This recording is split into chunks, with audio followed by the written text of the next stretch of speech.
In a peaceful suburban neighborhood, where tree-lined streets and manicured lawns painted a picture of serenity, the Johnson family settled into their new home with high hopes for the future. Mark, a hardworking engineer, and Lisa, a dedicated schoolteacher, had spent years saving up to buy this house, a place they could call their forever home. Their 10-year-old son, Ethan, was thrilled too. With wide eyes full of wonder, he explored every corner of the cul-de-sac on his shiny red bicycle, making friends with kids nearby and waving at neighbors whenever he passed them. The gated community seemed like paradise. It had rules, lots of them, but everyone followed them willingly because it kept the area clean, safe, and beautiful. The Homeowners Association, HOA, sent out newsletters reminding residents to trim their hedges, park cars in driveways instead of streets, and keep noise levels low after sunset. While some found these regulations a bit strict, most agreed they added to the charm of living there. No one imagined that such an orderly place could harbor danger. Ethan loved his freedom here. Every afternoon after finishing his homework, he would race outside to ride his bike or toss a ball with the neighborhood kids. His laughter echoed through the streets, blending with the chirping of birds and rustling leaves. One sunny day, as Ethan pedaled happily around the cul-de-sac, two men appeared seemingly out of nowhere. They wore matching uniforms, dark blue shirts with badges pinned to their chests, and carried clipboards. To anyone passing by, they looked official, part of the HOA team tasked with enforcing the community's many rules. "Hey, kid," one of them called out sharply, stopping Ethan mid-ride. Startled, Ethan slowed down and came to a halt, gripping the handlebars tightly. "You're breaking the rules," the man continued, pointing at Ethan's bike. "No riding in the common areas." Ethan blinked, confused. He didn't remember hearing about any rule like that. Before he could respond, the second man stepped closer, glaring at him. "Don't act like you don't know," he snapped. "We've gotten complaints. You need to stop right now." Ethan felt uneasy but decided to play it safe. "Okay, I'll go inside," he said softly, starting to turn his bike toward the driveway. But the men weren't satisfied. Something about their tone changed. It grew darker, angrier. Instead of letting him leave, they blocked his path, their expressions shifting from stern to menacing. Unbeknownst to Ethan, or anyone else in the neighborhood, these men weren't real HOA officers. They were imposters, pretending to enforce rules to intimidate people into handing over cash. Most of their victims simply paid up to avoid trouble, but when confronted with a child who couldn't comply with their demands, things spiraled out of control in ways no one could have predicted. What should have been another ordinary afternoon turned into a nightmare that would change the Johnsons' lives and the entire community forever. Ethan's heart raced as the two men closed in on him. Their voices grew louder, harsher, and their faces twisted with anger. He clutched the handlebars of his bike tightly, unsure of what to do next. "I'm sorry," he stammered, trying to sound calm even though fear bubbled inside him. "I didn't mean to break any rules. I'll go home now." But instead of letting him leave, one of the men reached out and grabbed Ethan by the arm. His grip was firm, almost crushing, and Ethan winced in pain. "You don't just walk away when we're talking to you," the man growled. The other circled around, blocking Ethan's path completely. Trapped, Ethan tried to pull away, but the man holding him yanked harder, causing him to stumble and fall onto the pavement. The impact knocked the wind out of Ethan, and for a moment, all he could hear was the pounding of his own heartbeat. Before he could catch his breath, the second man leaned over him, shouting accusations. "You think you can ignore us? You think you're above the rules?" Each word felt like a punch to Ethan's chest. Tears welled up in his eyes as he tried to explain again. "Please, I didn't know. I'll stop riding my bike." His pleas fell on deaf ears. The first man hauled Ethan to his feet roughly, only to shove him back down again. This time, Ethan landed awkwardly, his small body crashing against the hard ground. Pain shot through his arms, legs, and ribs, but there was no time to process it. The men seemed to lose all control, their frustration turning into blind rage. One kicked at Ethan's bike, sending it skittering across the street, while the other grabbed him by the collar and shook him violently. Neighbors began to notice the commotion. A few peered out of their windows, unsure if what they were seeing was real. Was this some kind of misunderstanding? Surely, these men couldn't be serious about hurting a child. But as the attack continued, doubt turned to horror. Someone called 911, while others rushed outside, yelling for the men to stop. Their voices startled the attackers, who finally released Ethan and stepped back, breathing heavily. By then, Ethan lay motionless on the ground, his face pale and streaked with tears. His bike lay mangled nearby, its red frame scratched and dented. Neighbors gathered around him, calling his name gently, afraid to touch him in case his injuries were worse than they appeared. When paramedics arrived minutes later, they quickly assessed the situation and loaded Ethan onto a stretcher. The sight of the boy, bruised, broken, and barely conscious, left everyone shaken. At the hospital, doctors worked tirelessly to piece together the extent of Ethan's injuries. X-rays revealed fractures in his arms, legs, ribs, and even his collarbone minus 28 bones in total. Some were clean breaks, others were more complicated, requiring surgery to repair. The medical team assured Mark and Lisa that Ethan would survive, but recovery would be long and painful. For days, Ethan remained in a hospital bed, hooked up to machines, unable to move without wincing in agony. Back in the neighborhood, shock rippled through the community. How could something so brutal happen here, in their safe little corner of the world?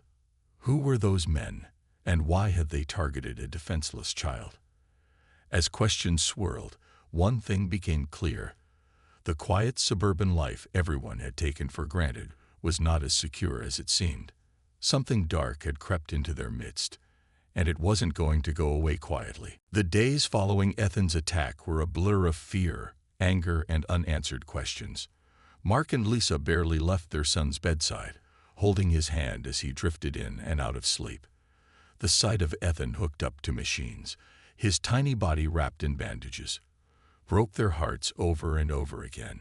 But even as they focused on his recovery, they couldn't shake the burning need for answers. Who were those men? Why had they done this to their boy? And how could such a thing happen in their supposedly safe neighborhood?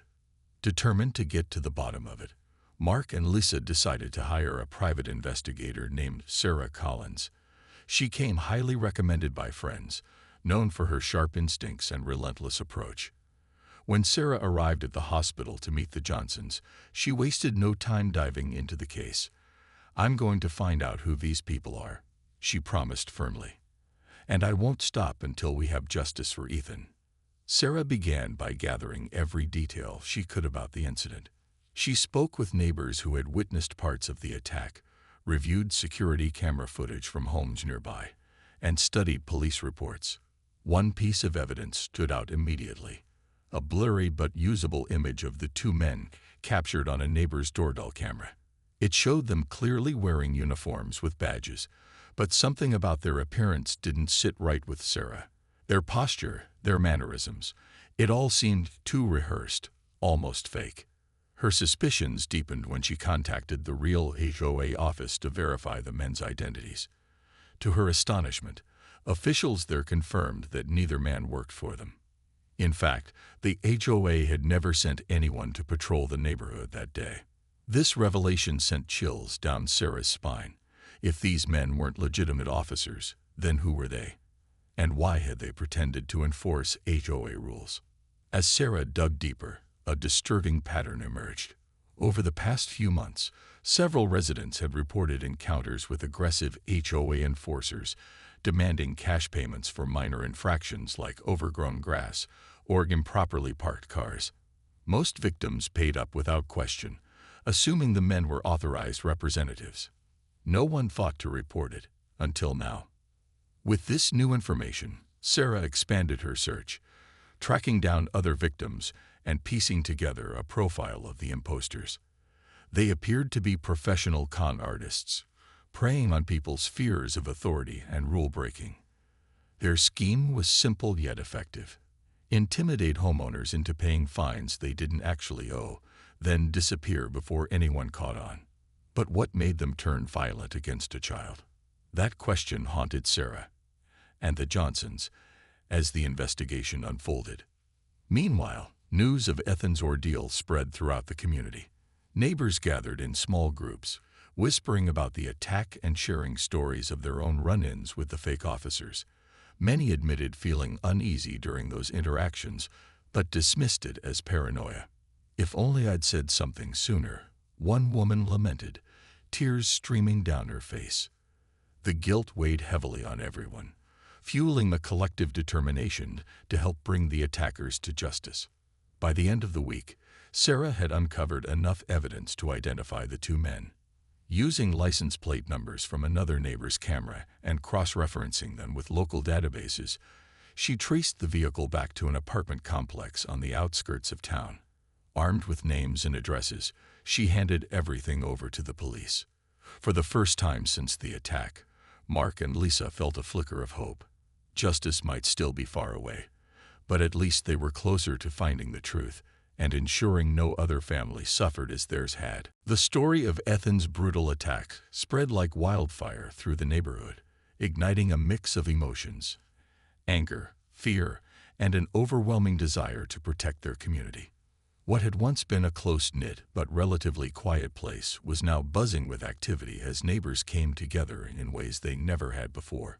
Vigils were organized, fundraising campaigns launched, and whispered conversations turned into open discussions about how to prevent such horrors from happening again. One evening, dozens of residents gathered in the cul-de-sac where Ethan had been attacked. Candles flickered in the gentle breeze as people stood shoulder to shoulder, united by grief and determination. Lisa addressed the crowd, her voice trembling but resolute. "We're here tonight not just for Ethan, but for every child who deserves to play safely in their own neighborhood," she said. "These men thought they could scare us into silence, but we won't let that happen." Her words struck a chord. Many attendees admitted they'd encountered the fake HOA officers themselves, though none had experienced violence like Ethan did. One elderly woman recounted how the men had shown up at her door, demanding payment for a supposed violation she didn't understand. Afraid of causing trouble, she handed over $200 in cash without asking questions. Another family shared how the imposters threatened to tow their car if they didn't pay an exorbitant fine on the spot. These stories painted a clearer picture. The attackers preyed on fear and compliance, counting on people's reluctance to challenge authority. But this time, things were different. Empowered by Ethan's bravery and horrified by what he endured, the community decided to fight back. Neighbors began combing through old security footage, piecing together timelines of when and where the fake officers had appeared. Others volunteered to patrol the streets in shifts, keeping watch for suspicious activity. Flyers were distributed urging residents to report anything unusual, no matter how small it seemed. The message was clear: these men would not be allowed to terrorize them anymore. Fundraising efforts also gained momentum, with donations pouring in from across the city. A local bakery hosted a bake sale, while a group of teenagers organized a charity car wash. Even strangers who had read about Ethan's story online contributed, sending heartfelt messages of support along with their contributions. Within days, thousands of dollars were raised to cover Ethan's mounting medical bills and ongoing therapy. For Mark and Lisa, the outpouring of kindness was both humbling and inspiring. They knew they couldn't have faced this nightmare alone. As the investigation progressed, the police released sketches of the suspects based on witness descriptions and surveillance images.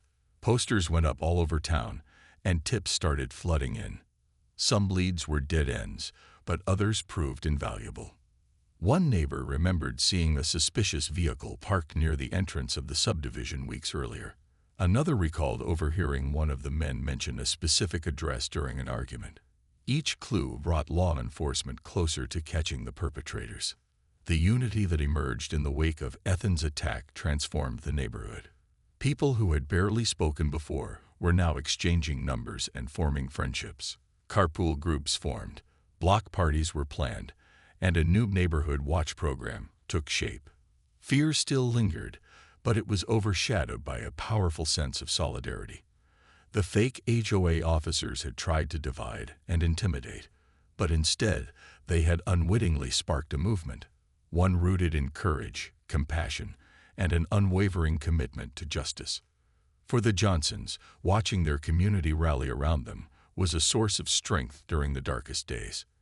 Though Ethan's road to recovery would be long and difficult, they found solace in knowing they weren't facing it alone. Together, they vowed to turn tragedy into triumph, not just for themselves, but for everyone who called this neighborhood home. The hunt for the two imposters intensified as law enforcement worked tirelessly to track them down. Armed with names, addresses, and a growing pile of evidence, police launched a coordinated effort to bring the men to justice. Detectives pored over surveillance footage, interviewed witnesses, and followed up on every tip that came in. The community's cooperation played a crucial role. Neighbors provided key details, shared photos, and even helped identify vehicles seen near the scene of Ethan's attack. It was clear that these men had underestimated the resolve of the people they tried to exploit. Late one evening, after days of surveillance, police moved in. The two suspects were holed up in a dingy apartment on the outskirts of town, surrounded by incriminating evidence, forged HOA documents, counterfeit badges, stacks of cash, and handwritten notes detailing their schemes. When officers burst through the door, the men froze, caught completely off guard. They didn't resist arrest, perhaps realizing too late that their game was up. Handcuffed and led away, they exchanged nervous glances, but said little as cameras flashed outside the building. News of the arrests spread quickly, bringing a wave of relief to the neighborhood. For weeks, residents had lived under a cloud of fear, wondering if the attackers would strike again. Now finally, there was hope. Mark and Lisa watched the news reports with tears in their eyes, holding each other tightly. "It's not over yet," Mark said softly, "but this is a big step toward justice for Ethan." The investigation revealed shocking details about the men's operation. Both had criminal records stretching back years, filled with charges of fraud, extortion, and impersonation. Their modus operandi was simple but effective: pose as authority figures, intimidate victims into compliance, and disappear before anyone questioned them. What made this case different, and far more sinister, was the level of violence they resorted to when confronted by a child who couldn't fight back. During interrogations, the suspects attempted to downplay their actions, claiming they never intended to hurt anyone. "We just wanted money," one muttered, avoiding eye contact with detectives. Things got out of hand, but their excuses rang hollow. Investigators presented overwhelming evidence linking them to multiple incidents of harassment and theft across several neighborhoods. And then there was Ethan, their most vulnerable victim, whose shattered body told a story no amount of denial could erase. As prosecutors built their case, the gravity of the situation became undeniable. The men weren't just con artists. They were predators who thrived on exploiting others' fears. Attacking a child went beyond mere greed. It was an act of cruelty that demanded accountability. Charges piled up: aggravated assault, child endangerment, impersonation of authority, conspiracy, and more. Each count carried severe penalties, ensuring the men would face serious consequences for their crimes. Meanwhile, the Johnsons prepared themselves for what lay ahead. Trials can be grueling, especially when they involve reliving trauma, but Mark and Lisa were determined to see it through. They knew Ethan's voice needed to be heard, not just for their family's sake, but for everyone affected by these men's actions. With the support of their lawyer, they began gathering statements, medical records, and expert testimonies to present in court. Every piece of evidence mattered, every detail counted. For the community, the arrests marked a turning point. While the scars of Ethan's attack remained fresh, there was a renewed sense of safety and purpose. Neighbors continued working together, strengthening bonds forged in the aftermath of tragedy. Fundraisers turned into celebrations of resilience. Vigils became opportunities to honor Ethan's courage, and conversations shifted from fear to empowerment. The fake HOA officers had tried to instill terror, but instead they had ignited a spirit of unity that no prison sentence could extinguish. As the trial date approached, anticipation grew. Would justice truly be served? Could anything undo the damage done to Ethan and his family? These questions lingered in everyone's minds, but one thing was certain: the fight wasn't over yet. The courtroom would be the next battleground, and the Johnsons were ready to stand their ground. The day of the trial arrived, and the courtroom buzzed with tension. Rows of benches filled quickly as neighbors, friends, and even strangers came to show their support for the Johnson family. Reporters set up cameras near the front, eager to capture every moment of the proceedings.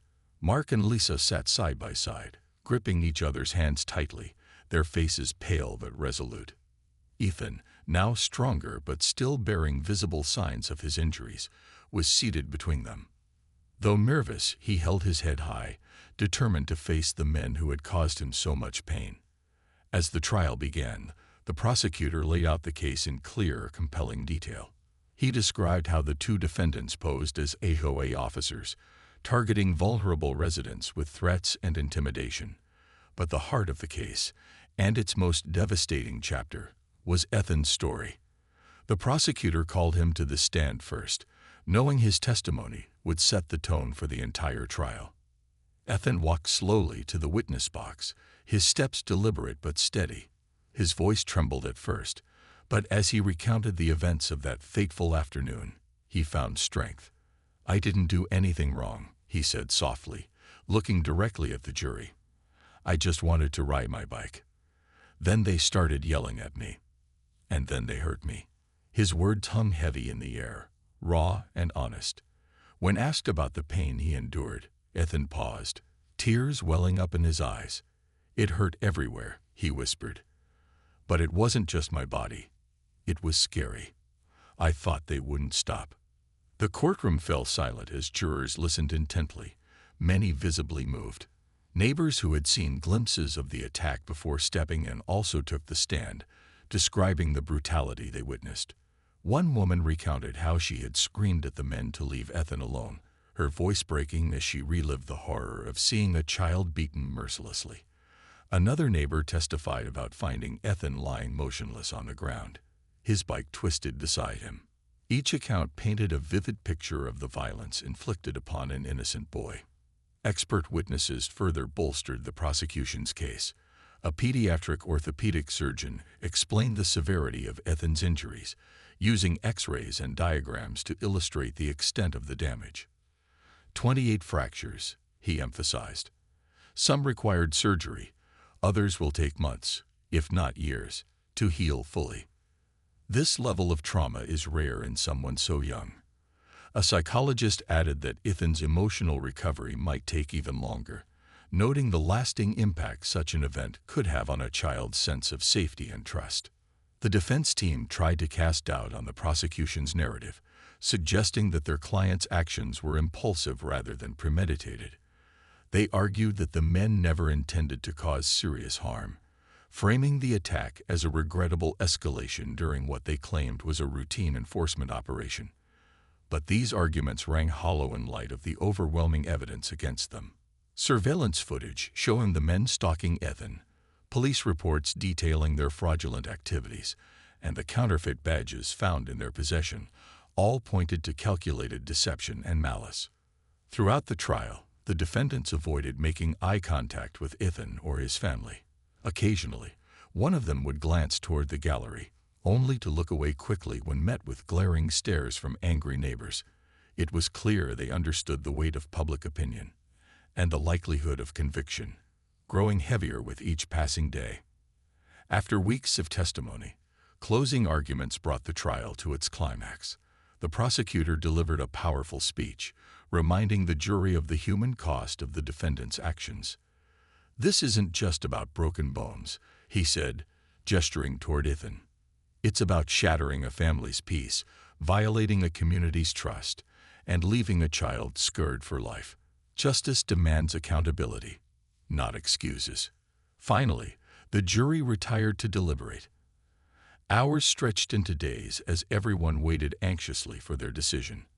Outside the courthouse, reporters camped out alongside supporters holding signs that read "Justice for Ethan" and "No more fear." Inside, the Johnsons held their breath, praying for a verdict that would bring closure and vindication. When the foreman stood to announce the jury's decision, the room fell deathly quiet. Guilty on all counts. Cheers erupted outside the courthouse, while inside, tears streamed down Lisa's face as she hugged Ethan close. For the first time in months, the Johnsons allowed themselves to feel hope, not just for justice served, but for healing yet to come. The guilty verdict sent shockwaves of relief and triumph through the courtroom. Mark and Lisa hugged each other tightly, tears streaming down their faces as they whispered words of gratitude to everyone who had supported them.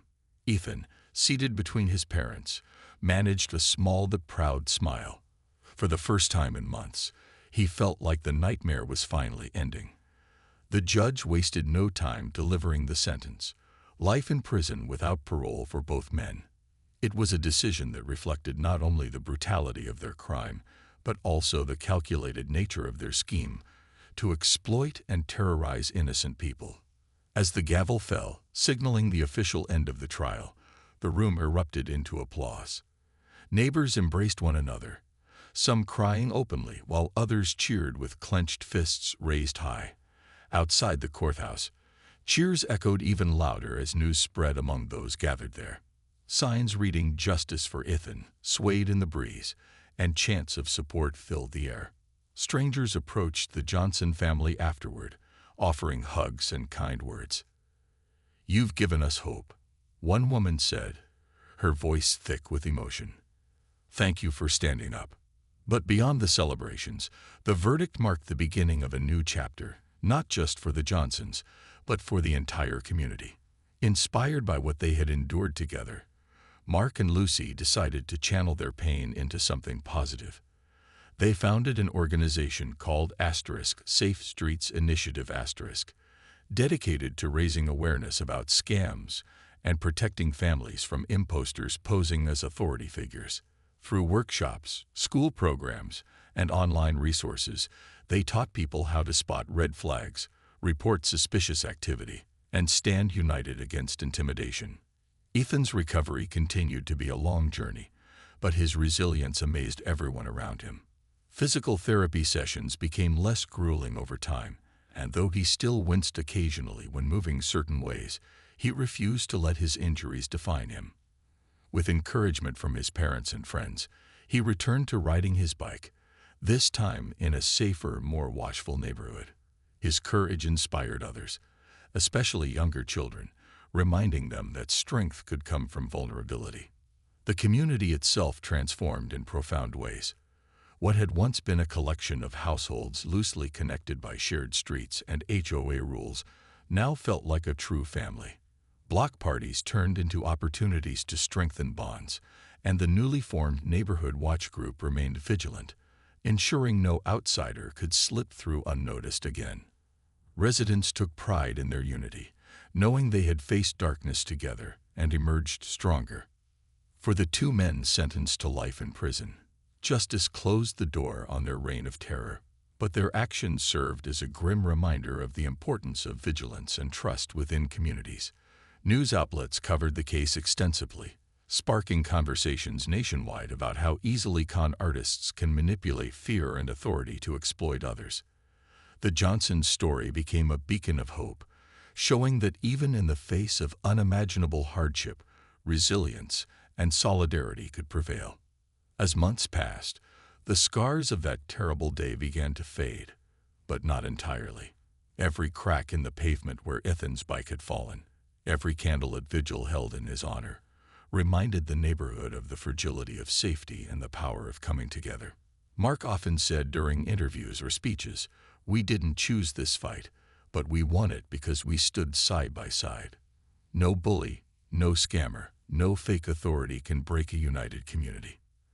And so, life moved forward. Ethan grew taller, stronger, and braver with each passing year. His laughter once again echoed through the cul-de-sac, mingling with the sounds of birds chirping and kids playing. Though the memory of that fateful afternoon would always linger, it no longer cast a shadow over their lives. Instead, it stood as a testament to the strength of a boy, the love of a family, and the unbreakable spirit of a community determined to rise above fear.